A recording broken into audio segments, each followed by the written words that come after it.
Hello, Chippies.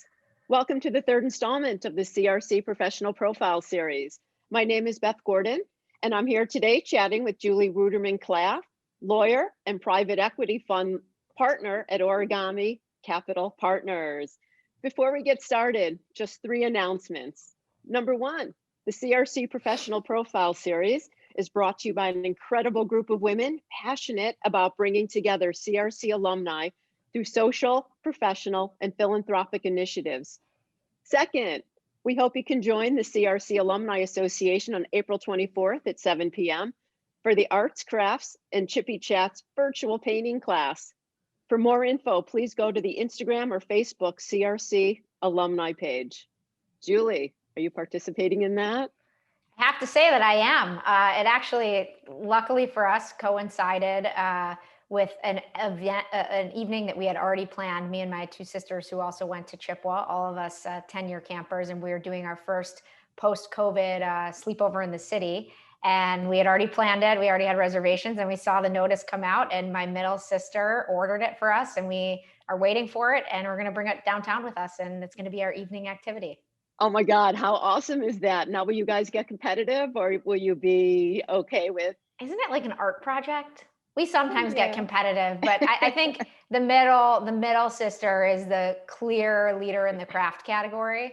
So it's going to be tough for me or Rachel, who I know is already featured, to compete with her craftiness. Uh-oh, well, we look forward to seeing you and thanks for participating. My pleasure. And third, would just like to say to everyone out there, if you're interested in joining the CRC Alumni Board, please don't be shy. We'd love to hear from you. So Julie, you and I have what I call the perfect trifecta in common. New Trier, Chippewa, and Ithaca, New York. I mean, That's come a pretty on, good that's a pretty good trifecta. You can't do much better than that. right? The only other Chippy I know that has all three is Sandy Gordon. And Sandy, not a relation, and Sandy was a Chippewa from 1980 to 1989. So we have that Chippewa, Ithaca, New Trier thing in common. Love Yeah, it. I know a couple other people that fit two of the three, but yeah, there aren't a lot of trifectas out there. Oh, I knew this was going to be a fun interview. So what years were you at camp? I started in 1995. That was my first summer. And then I was there until 2003. I took 2 years off because I thought I had to get a real job or a real summer internship. And then the first thing I wanted to do when I graduated college was go back to camp. So I called them up and they let me come back. Oh, what was your internship? What were you doing? Oh, wow. One summer I worked at a bank. And then the second summer I lived in New York and worked for like a policy organization that was focused on helping underserved kids, which was really interesting. But I ended up getting mono. So I actually spent most of the summer at home, Oh, not feeling well, actually. oh, that's too bad. I mean, what an Yeah. amazing experience and internship that must have been. How does that fit into what you're doing now? Share with us what you're doing now and how long you've been doing what Yeah, you're it doing. it doesn't really fit into what I'm doing now. I think at the time I was just looking for like the quote unquote real world experience, which, we can circle back to this, but I actually think that camp sets you up amazingly for whatever you want to do. So I actually don't think you need to do that. I think you should take the time to enjoy it while you can. But what I'm doing now is I'm a lawyer by training. I ended up working after I graduated from college in real estate for a little bit, and then I went back to law school. And then after law school, I practiced law at a big firm in Chicago, doing investment fund work for hedge funds, private equity funds, doing, setting up the funds, doing deals for the funds. And then, God, about 7 years ago, I went over to Origami, which is where I'm at now, in kind of a joint role on both the business and legal side. And really that's grown into an expanded role over time. I'm now a partner of the firm. I'm on the firm's investment committee, management committee, and really running deal execution across our platform. So every day it's something different, wear a lot of different hats, but it's been a great opportunity for me. That's amazing. Are there certain industries that you guys at Origami focus in or on? We're really industry and asset class agnostic. The way I describe it to people who aren't in that world is really that we're looking for companies and assets that we like, which are trapped in the wrong capital structures or have the wrong owners. And so we're often doing a lot of deals with other investment funds or portfolio companies of those funds. So it's really special situations focused.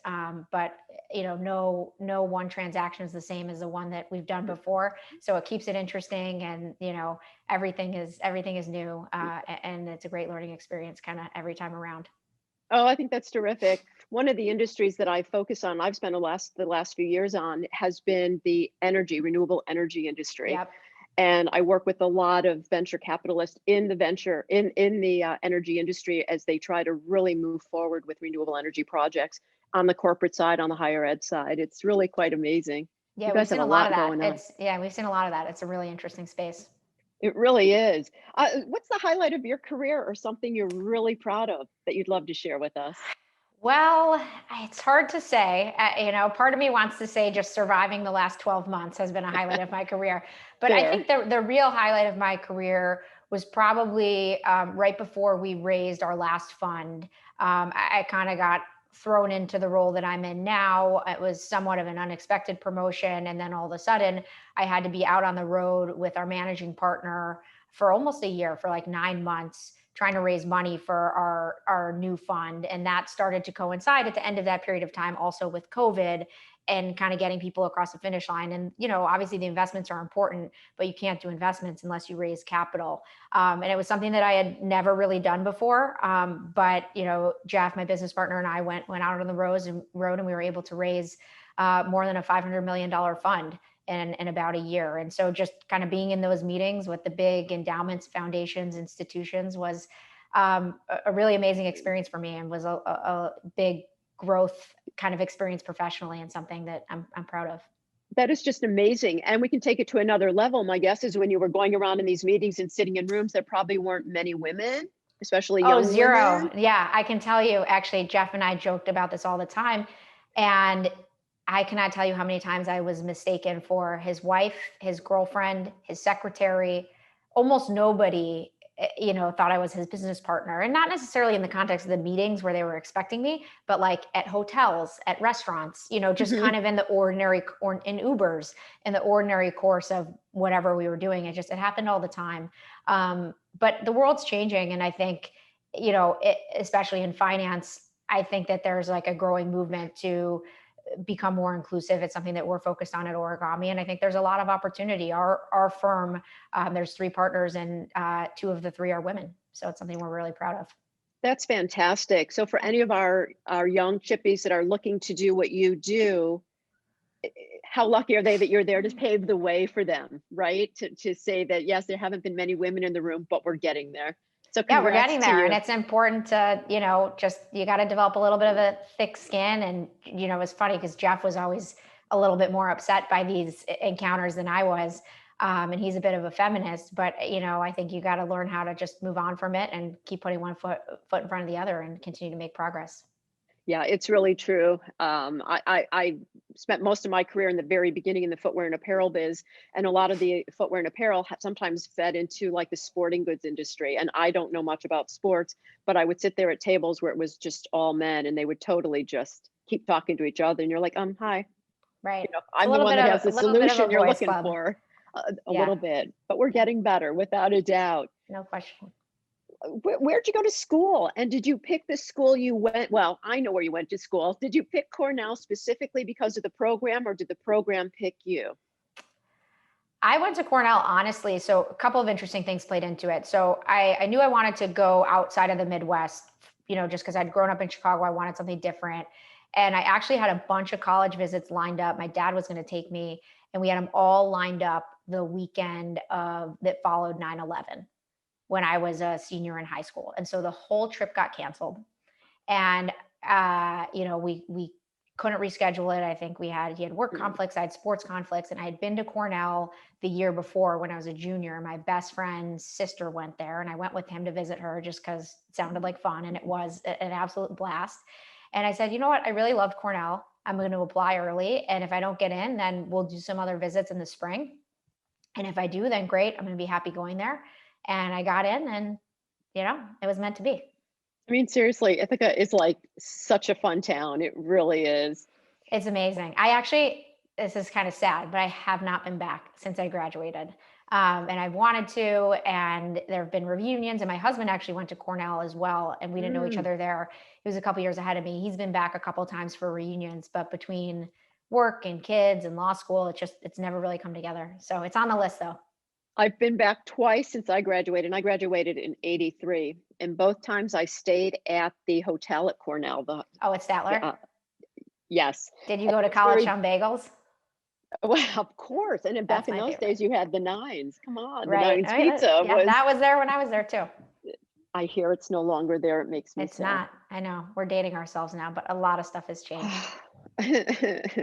Anyway, yeah, Ithaca is awesome. It's a great school. And then you went on to law school. Tell us about that. Yeah, I took some time off. I lived in Colorado for about a year. And then, I knew I wanted to go back to graduate school. And I wasn't really sure law school or business school. I had taken the LSAT. And I just figured, I'd apply to 4 or 5 different schools. If I got in, I'd think about going. And, long story short, I ended up getting into Harvard. And my parents, were like, you should really go. And they weren't ones to kind of put pressure on me academically, but they were just like, it's going to open up so many doors for you, rightly or wrongly. And they were right. It certainly has. It was an amazing experience. I met so many amazing people I would um, imagine. who I'm really close with still today. And they're spread out all over the country, as I'm sure you can imagine. But yeah, so I went and I lived in Boston for 3 years and met my husband there. He was there as a third year when I was a first year, even though it looked like I had been like stalking him at Cornell and New Oh, Trier and and all then, that. oh, Um, wait, he went to New Trier too? yeah, yeah, Oh, yeah, there's a stalking going on. Yeah, of course. exactly. Which is, I'd like to set the record straight on that. Definitely not true. But yeah, we met my first year, and he ended up moving back to Chicago, which I knew was kind of what I always wanted to do. He was, I think, a little less sure of that. And then, I followed him back there, and we've been here ever since. That is amazing. So, what suggestions do you have for someone looking to enter either law or hedge, or not hedge fund, but private equity?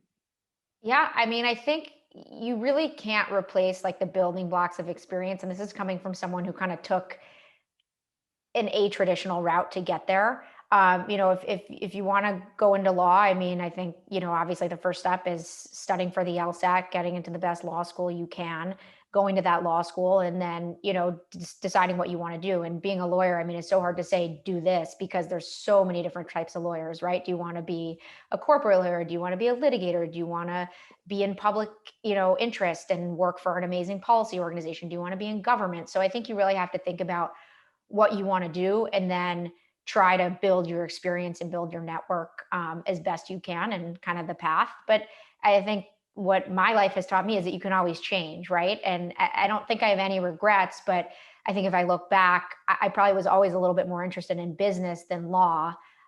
Probably should have gotten my MBA or at least, done the JD MBA program, which I had an Mhm. opportunity to do. At the time, I was just like, oh, I don't want to do one more year of school. Probably should have in retrospect, Mm, especially with like being able to go to Harvard Business School. It would have been mm. an amazing opportunity. But you can always make a change, right? And so I think the best thing you can do in the beginning of your career is to take the opportunity that's going to give you the most access to other opportunities down the road. And that's kind of the path that I followed. I went to the best law school I could. I took a job at an amazing law firm that provided amazing training to me at the time. And then, because I was there, Origami was a client of mine. That's how I got involved with Got that. it. I did good work, and then the partners approached me to come over there after I'd been working for them for 5 or 6 years. That's terrific. What a great story. And you also have a little bit of philanthropy. Talk to us about that with the business that you have on a shirt thing. Well, I don't know if I'd put that in the philanthropy category. I'd say there's some other things I'm doing that are more philanthropy, but a shirt thing was really how I knew I was interested in business and knew I was interested in running my own business. So my best friend at Cornell, she was interested in business. I was interested in business. We were just walking around campus one day and we were like, why don't we start a business? We were trying to like think about what we could do. And this was before you could do a lot of customized apparel online, right? Now there's Custom Ink and all sorts of websites where you can get this done. But it was kind of predated that. And we saw through the Greek system, which we were both a part of, people just, not being able to easily make the, swag and shirts and sweatshirts and pants that they wanted to make. And we basically set up a company to go do that at Cornell. We partnered with, a local screen printer, and then discovered that we could basically replicate that model at other universities, which weren't in big cities or huge college towns where that was easy to do. And so we hired like reps in other cities, and it lived on for a while. It's no longer, but my youngest sister ran it for a while. And it was a great way to learn about, budgeting, marketing, growing your own business. And it kind of left that little bug inside my head that was like, yeah, you'd really like, running your own business one day. Oh, that's terrific. Well, I'm sorry it's no longer around, but what a great business model. What a great way to cut your teeth in the apparel world that Exactly. Yeah. we know so well. Would you have done anything differently with your career getting to where you are now, other than not going to business school when you had the opportunity to? Is there anything else you would have done differently? Yeah, I think I probably wouldn't have like questioned decisions along the way. I mean, I think that there's like a lot of doubt that can come into your mind, especially when you get to the point where you're having kids and you're like, is this the right thing? Should I be doing something differently? And I think you just have to kind of get over the doubt or get over the guilt and know that you're making the best decision you can. So I think it was like a little tortured for a while. I don't know that I would have done anything differently, but I maybe would have adjusted my mindset a little bit to have a little bit more confidence in the decisions I was making. I think that's a great piece of advice for our younger chippies, is the confidence, and it takes time to get there, and it's okay. And you may make the wrong mistake or the mistake that doesn't work well at the time, but eventually you get there, and it takes time. Yeah. And there's, nothing is undoable. Like, that's what I think people are so risk averse. Nothing cannot be undone. Right. And as I was thinking about taking the jump from the law firm to origami, I was obviously very nervous. I had just had my first kid. I didn't know if I was going to be any good on the investment side and in the new job.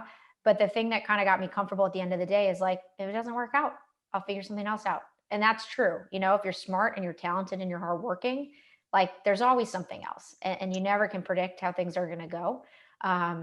So, you just have to have confidence sometimes to take that leap of faith. That was the word I was going to just say, confidence. It's all about confidence and getting there, and it takes time. So Yeah. I truly, truly enjoyed our conversation. I've enjoyed getting to know you, and I feel like we know each other from past life. Absolutely. Yeah. Anything else you'd like to share with anybody listening? And what's the best way for a high school senior or a college senior to reach out to you if they have any questions? Yeah, I don't really have any other advice to share. I guess the only thing I'd say is like enjoy camp, take it all in. Everything you need to know in life you can learn at camp, right? Like they say that about kindergarten, but it's really true about camp. It builds confidence, it builds independence, it teaches you how to be a good person, how to get along with other people. Leadership. And leadership. And in life, I think in any profession, whether you're, a doctor, a teacher, a lawyer, in business, it's really all about the people. And so I think camp teaches you that skill in spades. And so stay for as long as you can and enjoy it. And don't worry about, the other things that you think you could be doing that are going to get you to the next spot. You have your whole life to do that. And in terms of finding me, look up Origami Capital, or if you know Sari Hirsch, she's a good way to get to me, and she can pass along my contact information. And always happy to help another Chippy, so you can call me anytime. That's fabulous. Well, I can't wait to see you via Zoom again on the 24th. We'll be there. No doubt I will not be competitive when it comes to painting, because I am not a good painter, but this has been great. Thank you so much for your time and your input. And we'll catch you at camp, at Alumni Camp or something. I hope so. In 2022. I'll be there. Thanks so much. And thanks for taking the time to do this series. It's great to see so many people I grew up with being interviewed. Oh, it's our pleasure. We're having a lot of fun and getting great feedback. So happy St. Patrick's Day. You too. And, be safe out there. All right. You too. Nice to talk to you. Bye, Julie. Bye.